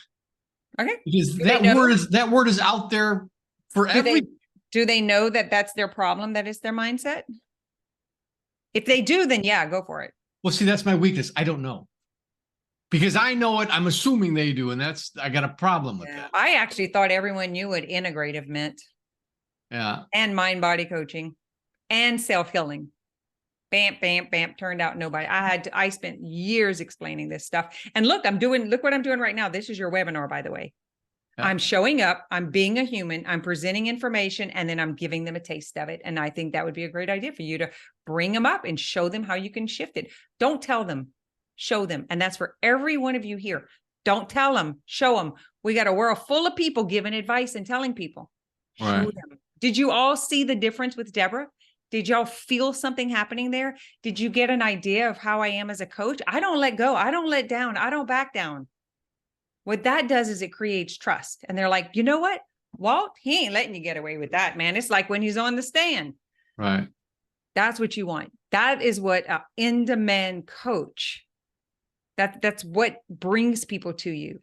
I'm willing to fight for your potential, not your limitations. Most people are willing to fight for your limitations because they don't want you to feel bad. I'm like, I don't care if you feel bad. But that might not be your style. So you do, it does have to be, it is definitely my style. There's no movement. You gotta face this. You gotta want to face these very destructive habits and thoughts and beliefs you have. Gotta face that. Otherwise it's just. But you got to find out what makes them gotta face it. Like I had to find out what the thing that's driving Deborah right now. She's going to sit in her house isolated, hating her life because she's not doing what makes her come alive. Right. And so we've done classes before this for her to figure out what she wants to do. Now, guess what? She's battling all the things of her not putting herself out there because we've now ignited what she wants to do. So for your client, do they want to win a couple of big cases and then retire? Do they want to be in for the next 20 years? Do they want to make partner? Can you, like, if you can isolate it and then speak to that, like I know my clients, they want to make their coaches, their new coaches and practitioners, they want to make $50,000 to $100,000 doing this new thing, this new coaching thing. Now, once I get them to 6 figures, I can take them to $1 million. But that's the first thing they're concerned about is making that first $50,000, $6,000 a month. What is yours? Or are they wanting to stay in law for 10 more years, or are they wanting to go win a couple of big cases and retire? In my opinion, I think they're trying to avoid disaster because they're facing it. Yeah. And now their expenses are high because when they were on their game, they bought all this stuff. Right. Now they're feeling stressed and they're not winning the case. And then they don't even want to do it anymore.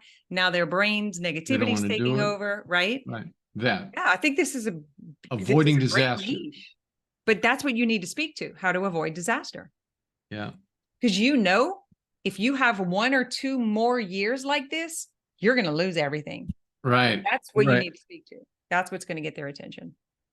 Yeah. But your masterclass could be something along the lines of get back in the game. How are you going to save the yacht? Like what? And like you're laughing right now, but that's what you're going to have to do. You're going to have to be entertaining and playful. Yeah.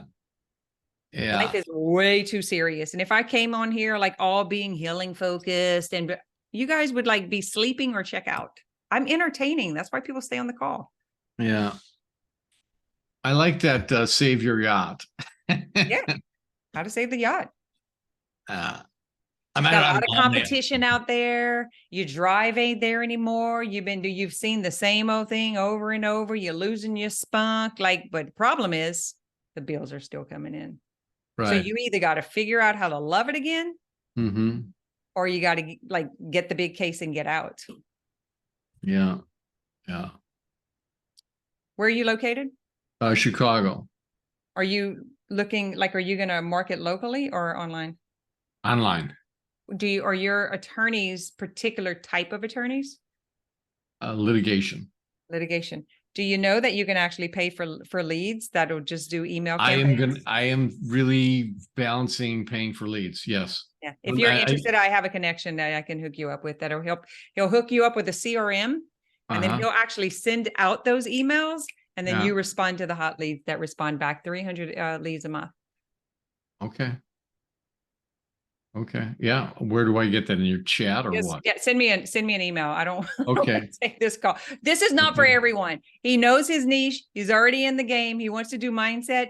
He's got it. He's going to have to hit at least 3,000 people for him to get 3. It's just that Right. simple. You got to do the math, man. And if you've got the money to put in for the leads and the ads, then go for it. These Yeah. others, if you've already spent all your money, you're going to have to do it like me, the old fashioned way. So get your bucket, get your shovel. We're going hunting. Right. We're gonna go dig up some worms because we're gonna do it. That's how I've had to do everything, because Right. most of these coaches right out the gate didn't come from that kind of livelihood. They weren't a doctor, they weren't a lawyer, they weren't in that situation. But if you have the funds, then I would buy the leads. I'd be really specific. I would target just litigation attorneys. I would talk about 3 problems that they need to address right now that they already know, they're already thinking it, and then I would bring in the yacht. Mm-hmm. Personally. Not that I give advice. That was just a suggestion. Thank you. That was not coaching, by the way. Not that you give advice, right? Yeah, you've got to speak to the problem. Yeah. Yeah. And I'm saying this to Walt because he's dealing with this masculine. These are like, they're going to go stand there and fight for someone in front of a judge. We're talking about a totally different person than you guys who are like helping somebody heal, or like you're like, it's just because it's a different, can y'all see that? I don't want to give misinformation here. It's just that you're going to have to come in that environment that they're used to if you want to get their attention. Yeah, and I can do that. I'm okay with that. Is that relatable? Thank you. Absolutely. I'm grateful for this call.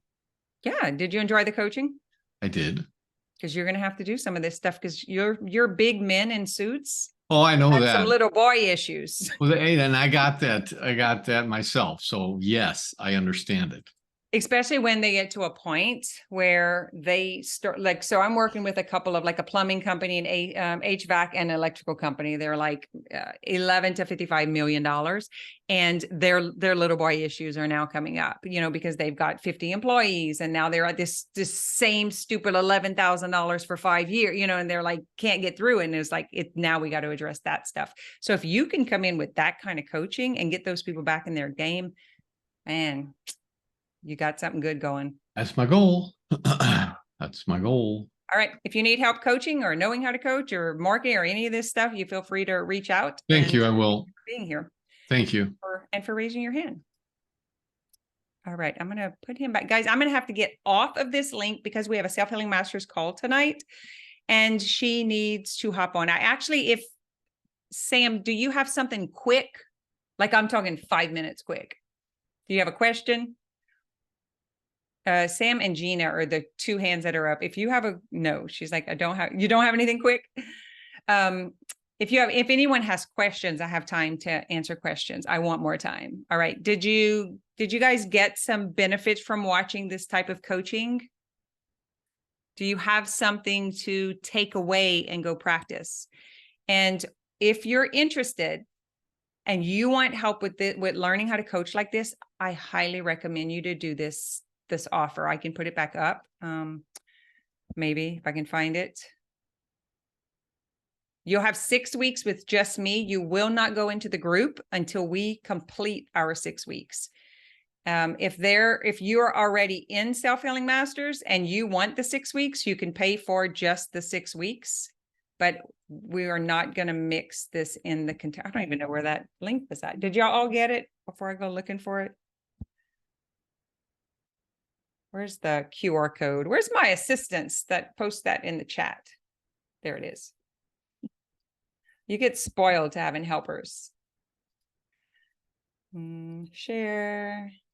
If you liked the coaching and you want to learn how to coach different beyond mindset and really help your clients get through these break points, and then integrate it and then become it, like click the link here. It's $14.97.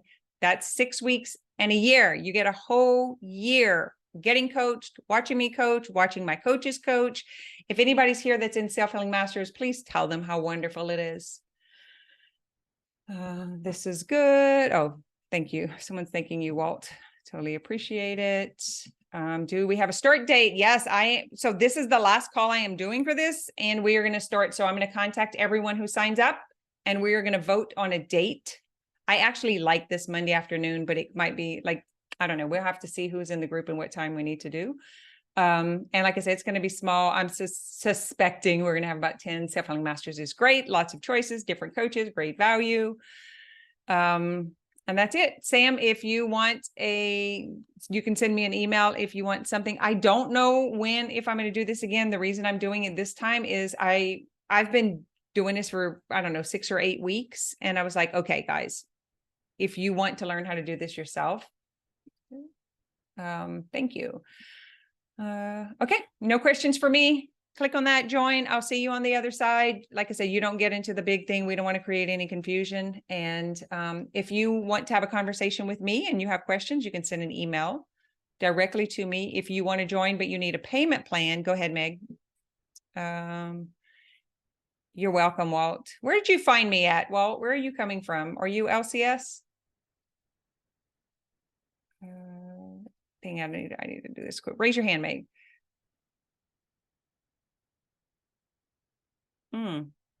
It says view instead of bring on. Can you put it in the chat? Monique's going to be scratching for this link. Christian. I came from, oh, cool. I love Meg. Meg's been to me live in person. She did the 10-week intensive. Meg, I don't raise your hand and I can't, it's not giving me an option to let you on. Oh, there it is. Boom. Y'all know I could do this all night. Ask away. Okay. I want to know how, when I'm with a client and how you brought, what's her name, Deborah, to the place where she realized that the thoughts like are spinning and spinning from the shame that she's trying to avoid. How my client knows, like, she has the same awareness, right, as Deborah has, like she understands what's happening. But she's like, I just can't stop. Like, I can't stop the spinning. I can't stop the spinning. How do you get them into that? That is more than a 1-minute question. Okay. Well, So I didn't know if it was like if it's like, okay, to bring them into the place where they're willing to admit to yeah, that they're it's hiding. it's actually the play, like it's playing Okay. in. But what's going to happen, guys, if I hop out of here, Monique is going to click this link and she is Yeah. going to say end call, and chances are we're going to all disappear because they know All that right. I will I go got it. over if they don't do that. Anybody has questions with me around coaching and you don't want to do this, go to my website and click an integrative session and I will answer your questions. That's the best I got for you. If you Okay, don't and come then in, it's I couldn't click on that QR thing. Could you DM it to me, that yes. page or something? Okay. Thank you. I All appreciate right, it. guys. Bye. Bye, guys. Thank you.